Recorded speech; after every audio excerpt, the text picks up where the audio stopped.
Salut à tous.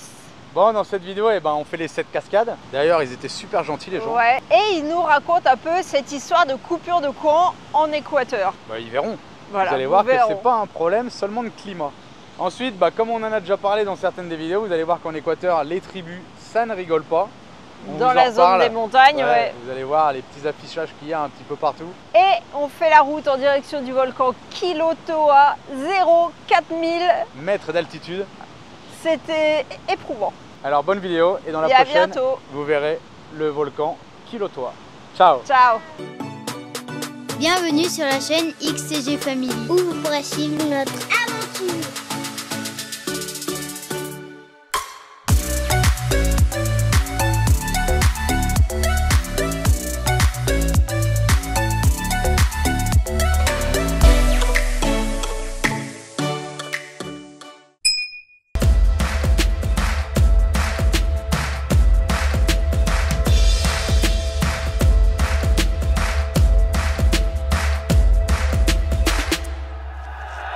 Ce matin, c'est pas ouf le temps.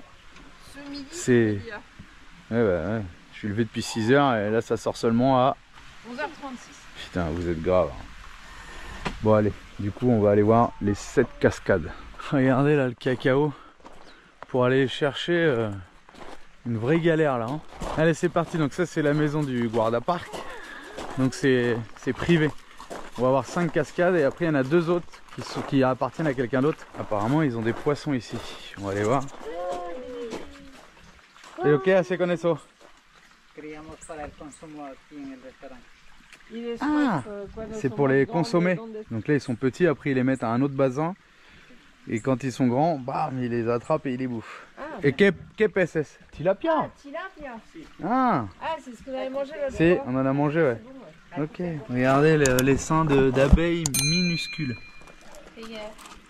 Próximamente voy a capturarla para tener su propia colmena y su propio espacio. Ça pique pas et ça reste petit. No es peligroso. Ok. No hace miel? Sí. Ah, miel? Sí, está aquí dentro. Todos sus panales. Ah si? Allez, il y avait un pont et du coup le pont il s'est barré du coup l'hiver dernier. Du coup ils ont fabriqué ça, ils ont mis une dizaine de cailloux pour passer là. Comment ça, t'es parti en moto? Mais quand t'arrives par l'autre route, t'arrives là. Ouais, c'est ça. Et comment t'as traversé en moto? Et j'ai poussé un mec, il y a un mec qui était bloqué avec un pick-up pourrave. Il était planté, il m'a dit ah, par favor, tu peux m'aider? Ah, je dis oui. Je l'ai aidé et oh là là, un désastre le pick-up. Enfin non, c'était une voiture qu'ils ont transformée en pick-up quoi. Et t'as pas dit que tu t'es foiré en traversant la rivière et que t'as mis les 2 pieds dans l'eau? Ah ouais, j'ai merdé en passant la rivière. Les coutures elles sont pas étanches qu'il m'a fait. Bon bah du coup il y a un petit peu de monde hein. Oh le pont en bambou là. Attention hein. T'as vite fait de finir en bas là hein. À moins que ça glisse pas si. Oh la vache. Oh c'est grave mou, regardez. Et en plus il roule un peu. Délire. Ah bah c'est là qu'il faut payer apparemment. En fait là-bas tu payes que le stationnement et ici tu payes les entrées. Bon bah alors super sympa. Donc c'est des cascades qui sont privées. Les 5 premières appartiennent à quelqu'un et les 2 dernières appartiennent à quelqu'un d'autre. Et on fait les 5 premières gratuites. Ils nous ont offert l'entrée, c'est bien non? Bah c'est super sympa cool. Ouais. Mais en fait il veut qu'on en parle sur YouTube, il veut qu'on en parle un peu sur les réseaux. On discutait hier.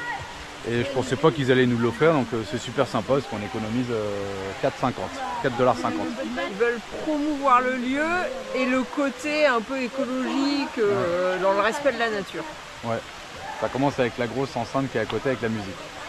Ça c'est l'Amérique du Sud. Mais ça, ouais, l'Amérique du Sud, tu peux rien faire pour ça. Allez, on vous emmène dans les 5 premières cascades déjà. Première cascade, la cascade San Martin. Et à toutes les cascades, on peut se baigner. Donc la San Martin, c'est celle-là. Et après, il y a la deuxième, la cascade Escondida. Du coup, bah, où elle est? Bah, elle est cachée, hein, comme son nom l'indique.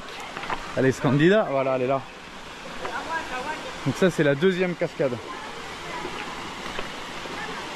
Allez, maintenant, il faut grimper les marches pour arriver à la 3e cascade. 3e cascade de l'amour. Oh, il y a un beau bassin là. Regardez les lianes. Et on continue, la suivante est par là. Julien, attrape ton fils, il glisse avec ses crocs. Non, tu glisses pas? T'es sûr? Oui. Tiens-toi, tiens-toi. Cascada Douce et Harry. Voilà, c'est une petite. Et du coup, ouais, comme c'est jour férié, les gens viennent, ils profitent, ils se baignent. Même s'il fait pas super beau, il fait quand même chaud. Oh, celle-ci, c'est la Gus et Harry, et je vois l'autre là qui se profile dans le fond. Quel calor. Ça fait des belles feuilles, mais c'est vrai que là il commence à faire chaud en fait. Oui, c'est bon, il y a assez pour cacher. Hein. Bon, je vous cache pas que il y a quand même gros gros risque de se péter une cheville ou quelque chose parce que tout glisse vu qu'il a plu ce matin. C'est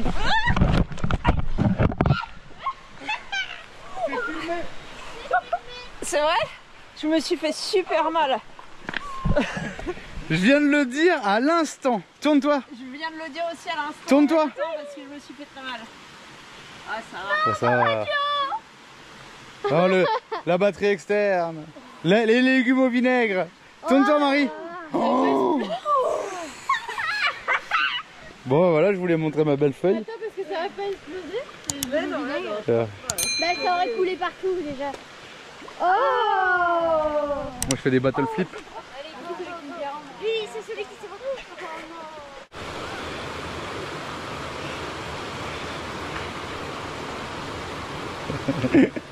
Je sens pas, moi.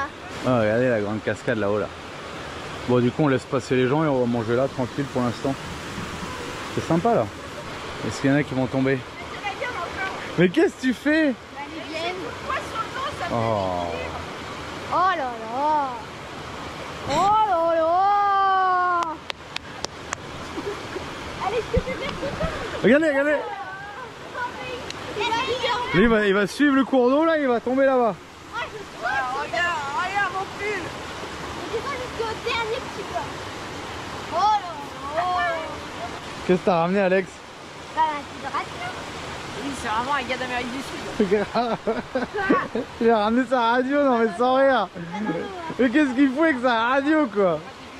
Quoi? C'est bon, ça ressemble comme ça. T'es bien un Argentin. Comment tu recharges? Montre, tiens, montre-nous. Panneau solaire et... Panneau solaire, poignée. Et chargeur. Ah ouais? Elle a pas mal, je l'avais là. Allez, monte le son bébé. On s'est posé là pour manger tranquillou. Mais il y a encore du monde qui arrive. On attend de voir s'ils sont aussi doués que moi pour passer sur les rochers. Ils ont l'air plus doués. Ouais, effectivement. Alors qu'ils ont des crocs comme nous. Allez, bon appétit. Bon, bah, il y a un copain Marie, je sais pas si vous voyez derrière. Est-ce qu'il est remonté ou pas? J'ai pris la GoPro un peu tard. Il a fait la même chose que Marie, pareil. C'est vautré en arrière. Ouais, mais sauf qu'il est un peu plus vieux, j'espère qu'il s'est rien cassé, donc ça a l'air d'aller. Bah, il est au cachet sa tête. Ça a l'air d'être bon. N'empêche, on est vraiment des enfoirés parce qu'on a dit on mange là comme ça on les verra tomber. On se fait un petit refroidissement des pieds. L'eau, elle est fraîche quand même. Et comme il y a plein de petits poissons dans l'eau, Alicia, elle se fout du pain entre les orteils pour que les poissons ils viennent lui picorer les pieds. On est reparti? C'est comment? Cascade. Bah, t'es blasé quoi. C'est trop bâti. 800 bandes pour la Quito. Ah bah ouais, bah, si on veut voir des choses, oui, il faut rouler. 25 jours pour sortir du pays. On n'est même pas à la moitié du pays encore. Julien, il se fout de ma gueule. En plus, on repasse au même endroit. Ah non, c'est n'importe quoi. Merci. Mais j'ai mal à la jambe. Hein. On va voir la 5e cascade. La 5e cascade. Il y a eu une petite glissade. Achetez-vous des crocs, hein. Je l'ai filmé. Ouais, bah là c'est déjà un peu plus sec que tout à l'heure, ça glisse moins. Oui, oui, toi c'est vrai, t'es pas tombé. Ça y est, d'habitude c'est toi la championne.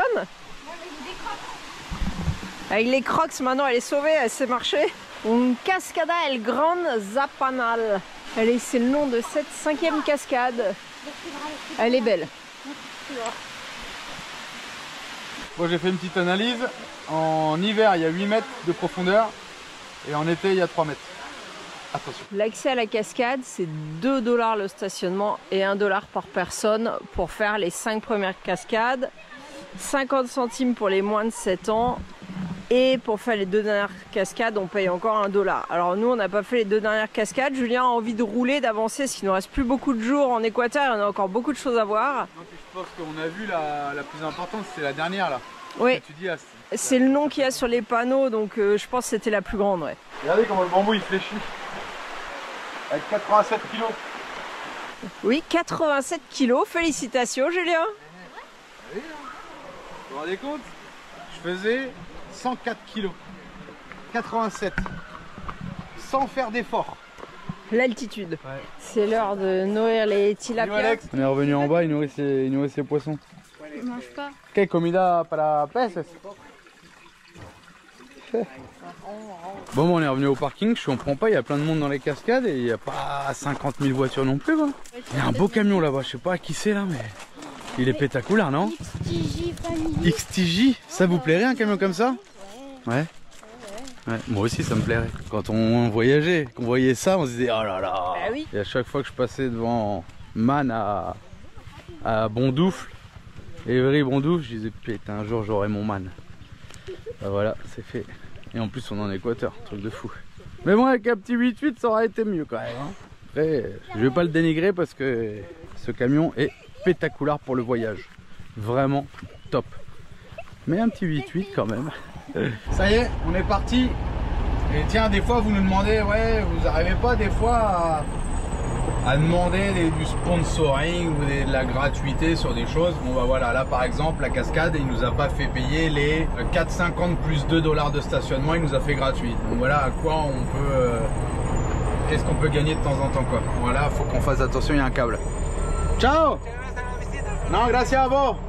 Ciao. C'est parti. Regardez tout le cacao. Alors on discutait avec le gardien des cascades. Il nous disait c'est pas tant pour le manque d'eau qu'il y a des coupures de courant que pour le manque de gestion par le gouvernement des réserves en énergie. Parce qu'il y a aussi l'entretien des centrales a priori qui n'a pas été planifié. Et là, donc ça fait déjà 3 mois quasiment qu'il y a des coupures d'énergie en Équateur. Et pour finir toutes les révisions sur les centrales, il va péter son 4x4. Non, il l'a pas vu. Il y a encore au moins 2 mois de travail de révision sur les centrales, ce qui fait que ça aura fait 5 mois dans le pays où... Non, il a une plaque d'Équateur. 5 mois dans le pays où il y a des coupures d'électricité à cause d'une mauvaise gestion apparemment des centrales, pas d'entretien et tout. C'est fou ça. Après, nous on sait pas, hein. On se contente de répéter ce que les gens, les Équatoriens nous disent. Et c'est vrai que ça en fait 2 qui nous disent que c'est un problème de gestion politique. En fait, ils font rien, rien et rien. Ils aiment bien répéter. Ils font rien à part prendre l'argent et se barrer avec. Pas que l'argent politique, mais aussi l'argent de la drogue et que ça entretient du coup tous ces cartels dans le pays et forcément la sécurité qui va avec. Ce qu'on savait pas, c'est que ici en Équateur, la coca, la plante de coca, elle est interdite. C'est pas ici, ou alors c'est très anecdotique, que se fabrique la cocaïne. La cocaïne se fabrique en Colombie ou en Bolivie, mais l'Équateur étant situé entre les deux, c'est une espèce de plaque tournante pour les échanges de cocaïne et c'est ça qui se passe ici apparemment. Nous on n'en sait pas plus, on vous répète vraiment ce que les gens nous disent. Et là c'est que des plants de cacao. Je pense vraiment qu'on est dans la région où on voit le plus de plants de cacao et de bananes. Et d'ailleurs, il y a énormément d'endroits où ils rachètent le cacao partiellement séché des gens dans le coin. Et du coup, chaque famille fait sécher son cacao sur la route. Attention, fais pas une crêpe de bébé chien. Le pauvrecito. Ah, on est dans le typique là, hein. Petit village. Ouais, c'est un petit village typique. Il y a toujours un terrain de foot. Dans les coins des fincas, c'est sympa, hein. On s'est un peu fait défoncer par les sandflies, enfin surtout Julien, parce que lui il sort toujours le matin et il se planque dans l'herbe, les petites mouches, et elle te défonce après. Alerte. Ah oui, tiens, filme ça. Regardez le panneau avec le vélo, alerte. 18 comunidades, 18 communautés unies contre la délinquance et l'extorsion. Délinquants, on t'attrape et on fera la justice nous-mêmes. Enfin, la communauté fera sa justice. Coup de fouet. Ça blague pas ici, hein. d'actualité, hein, c'est pas un vieux panneau. Hein. Quand vous demandez aux gens, c'est comme ça. Hein. C'est coup de fouet sur la place publique. Hein. On est à peu près à 1500 mètres d'altitude et on vient juste de sortir de la brume. Ça veut dire que le sommet des nuages, il est entre 1400 et 1500 mètres ici. C'est bizarre hein, parce qu'on était vraiment dans la brume. J'ai pas filmé mais... Il n'y avait pas de vie, hein, c'était l'Amazonie et là, boum. Mais ouais c'est vrai, il y avait aucune ville, rien. C'était que la nature et bam, on sort des nuages et on trouve une ville. Attention le chien. L'objectif c'est d'aller voir une lagune de volcan, la lagune Quilotoa. Le truc c'est que c'est à 4000 mètres d'altitude, il nous reste 51 km, on est à 1005 et dans 51 km on sera à 4000 mètres. Donc c'est à peu près sûr qu'on va encore avoir des maux de crâne. Regardez ce qu'on a acheté au bord de la route. Tous les gens ils vendent des mûres, je ne sais pas si vous les voyez, elles sont énormes. Elles sont assez bonnes, mais pas si sucrées que ça. Bon, on va se régaler ce soir. Le pont m'a l'air assez récent. Je serais pas étonnée d'apprendre qu'il a été emmené à un moment ou à un autre par la rivière. On avait 100 km à faire, ça fait 2 heures qu'on roule et on a fait à peu près 70 km. Ça veut dire qu'en moyenne, on est à 35 km/h. Mais en même temps, ça fait que monter puisqu'il faut je sais pas combien on était, mais pas très haut, on rejoigne les 4000 mètres tout en deuxième. Regardez la mer de nuages dans le fond. Regardez ce paysage. Je sais pas, mais moi ça me fait un peu penser à Jurassic Park.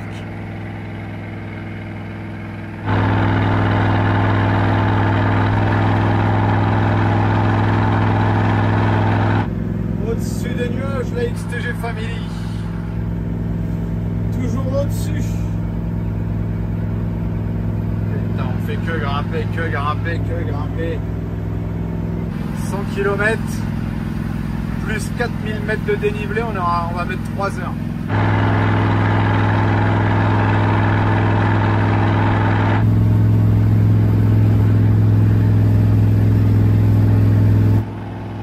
Regardez le patchwork sur les montagnes en face. C'est joli, non?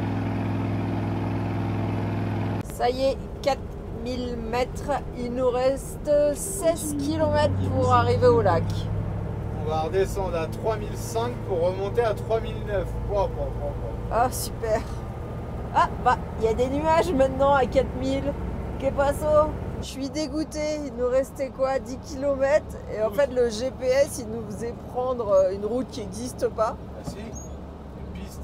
Ah, une piste, mais fallait descendre presque la pente de la montagne tout droit. Et au final, là on suit la route et maintenant on a 18 km.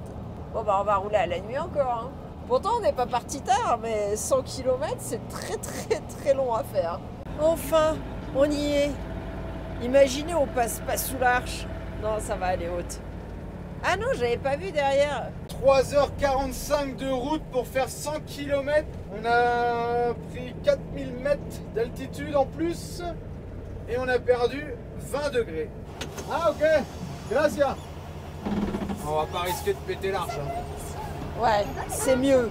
Je pense qu'on passait, mais il suffit qu'il y ait une bosse et qu'on part un peu sur le côté, on va venir taper le côté de l'arche. Tu vois? Passer à gauche.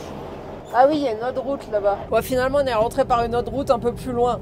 J'avais dit, putain, on a payé 7 $ pour rien. Moi, je pense qu'au parking ou partout, ils vont nous demander les tickets qu'ils nous ont donnés. Donc, de toute façon, il aurait fallu payer, je pense. Moi, le parking que j'avais sur les photos, il ressemblait pas à ça. Je pense que c'est pas là qu'ils nous disaient. Hein. Il disait à côté de l'hôtel, je sais pas quoi. Forcément que c'est pas là. Non, mais il a dit à droite et il montrait à gauche avec sa main. Hein. Tu sais bien qu'ils connaissent pas leur droite et leur gauche. Alors ça, c'est phénoménal. On se gare et plus de lumière. Bon, apparemment, ça va pas ici. Il faut qu'on se gare à la cancha, au terrain de foot. Ils se rejettent tous la balle et ils vont pas me casser les couilles. Je vais me foutre au milieu du parking. Ça va aller vite l'histoire. Hein. Celui de l'entrée, il nous monte à gauche avec sa main, mais il nous dit à droite. On va à droite. Celui de droite, il nous dit va à gauche. On se met sur le parking. Et là, elle nous dit à gauche, mais plus loin, sur le terrain de foot. On va faire un rond-point. Non, sur le terrain de volley. Un terrain de volley. Ouais, je sais pas, mettez-vous d'accord, mettez des panneaux. En plus, il n'y a plus de lumière. Mais garde-toi tout droit, qu'est-ce que tu fais encore à tourner en rond? Moi, je vais me garer le long. Je me gare tout droit, après, je peux plus sortir. C'est vrai que les gens, ils ont pas trop peur à leur voiture. Ils se garent devant collé, derrière collé. Ouais, quoique, en Équateur, ils conduisent quand même un peu mieux que Pérou-Bolivie. Et du coup, bah, une fois que t'es coincé devant derrière en camion, bah, tu peux plus partir. C'est vrai qu'en général, on essaye de se garer à un endroit où on a toujours une sortie possible, même quand on se fait coincer. On se met dans des bouts de parking. Voilà. S'il y en a un autre qui nous dit de venir encore bouger, je pense qu'il va se faire envoyer chier. Je veux dire que je suis en panne de batterie. Al lado de Paracha. On est à 2 doigts d'avoir la mauvaise humeur de Julien parce que l'autre, il veut qu'on se déplace de 4 mètres, je crois. C'est un concept. Et je sais pas, en fait, guidez-nous parce que entre eux tous qui disent tourne à gauche, tourne à droite, ça filme, hein, qui se tu mets tes mains sur la caméra. Non, mais je savais pas que ça disait. Bah en fait on voit rien. Enfin bon, c'est assez drôle. Julien va s'énerver sous peu. Bon bah on rebouge allez, une dizaine de mètres. Mais le pire c'est que même entre eux ils n'arrivent pas à se mettre d'accord sur où te garer. Il y a des parkings immenses vides. Et demain il n'y aura personne, tu verras. Ah je sais pas, c'est jour férié peut-être. Bon on a peut-être raté le coche. Bon déjà on a du lait qui a explosé de la bouteille. Parce que bah à 4000 mètres d'altitude. Ça gonfle. Mais ça nous fait chalumeau quand on démarre à altitude. Non, là ça va. C'était un truc de ouf. La bouteille est en pression, quoi. Heureusement qu'elle tient de la pression quand même. Hein. Qu'est-ce qu'on a dans le frigo? On n'a pas un truc là qui a gonflé, ouais? Oh, chaque fois on fait des expériences comme ça. Et on fait quand même 0,4000 en 3h45. Hein. Alors qu'est-ce qu'on a là? Du vinaigre. Je sais pas si vous avez entendu. Qu'est-ce qu'on a d'autre? Aussi. Ah mais là il n'y a plus le bouchon. Ouais, le bouchon il a sauté. Voilà pourquoi c'est important de bien bloquer vos bouteilles et de mettre les mettre. bacs. Ouais. Bon, montre le bac Manon. Parce que des fois. On a un bac. On met un bac, on met toutes les bouteilles dans un bac parce que. Ça nous est arrivé une catastrophe de sinon. avec une bouteille d'huile qui s'est couchée et qui s'est vidée sous tous les meubles de cuisine. Donc quand vous faites de l'altitude comme ça, nous on commence vraiment à être habitués à l'altitude. Hein. On est les professionnels, les professionnels de l'altitude. J'ai rien ressenti. On fait que ça pendant. Ouais, mais des fois. Elle est gonflée alors. Des fois le réveil le matin. Non, elle est déjà un peu. C'est pas un soda, hein, c'est du vinaigre. Vous imaginez le corps, comment il morfle. Des fois on se dit avec Marie, on prend un coup de vieux à fond.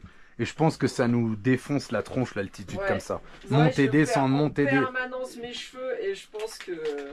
On subit, je pense, comme tout. Ouais, hein, le corps il prend cher. Et on vieillit presque à vue d'œil, j'ai envie de dire. Alors peut-être que c'est l'âge aussi, à partir de ce moment-là on vieillit à vue d'œil, mais je crois pas. Mais je pense que l'altitude ça nous défonce. En tout cas, moi je vais manger un petit peu d'escabeche. Marie elle nous fait ça, c'est trop bon. Alors qu'est-ce que c'est l'escabeche? C'est du poulet cuit. Ah, celui-là c'est au poulet, mais vous faites ce que vous voulez. Oui, vous faites ce que vous voulez, mais celui-là c'est au poulet cuit. Des légumes cuits dans le vinaigre. En fait, je mets, moi, parce que j'aime bien quand c'est vinaigré, je mets moitié vinaigre, moitié eau dans la cuisson. Ok. Vinaigre d'alcool. Combien de temps?